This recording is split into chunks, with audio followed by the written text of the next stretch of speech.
قرآن جس ترتیب میں نازل ہوا اس ترتیب میں جمع کیوں نہیں ہوا؟ اس لیے کہ قرآن جو اللہ کے پاس ہے وہ اسی ترتیب میں ہے جو میرے پاس ہے. ہاں یہ ذہن میں رکھیے گا.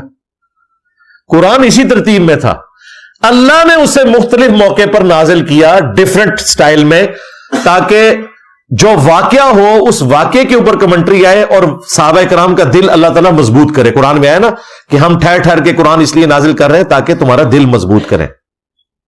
سورہ آل عمران میں غزوہ احد کی کمنٹری آئی, سورہ انفال میں غزوہ بدر کی کمنٹری آئی, سورہ التوبہ میں غزوہ تبوک کی کمنٹری آئی, سورۃ الاحزاب میں غزوہ خندق کی کمنٹری آئی. لیکن قرآن میں مختلف جگہوں پہ یہ آیات ہیں.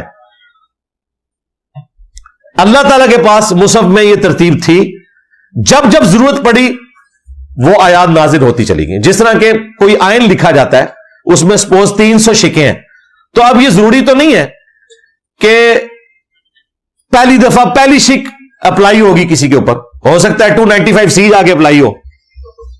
ہاں تو اب یہ تو نہیں کہیں گے کہ پہلی 294 کتنے گئی ہیں بھائی, جب ضرورت پڑے گی وہ والی شک لگے گی.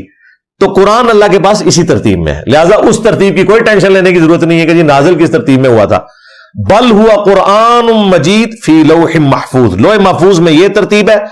اسی کے ساتھ دورہ قرآن ہوتا تھا. بخاری میں آتا ہے نبی علیہ السلام ہر سال دورہ قرآن حضرت جبرائیل کے ساتھ کرتے تھے, وہ ترتیب میں سنایا کرتے تھے, اور حضرت جبرائیل بتاتے تھے کہ اس آیت کو فلاں جگہ رکھیں, اور پھر نبی علیہ السلام نے امت کے حوالے وہی ترتیب کی ہے.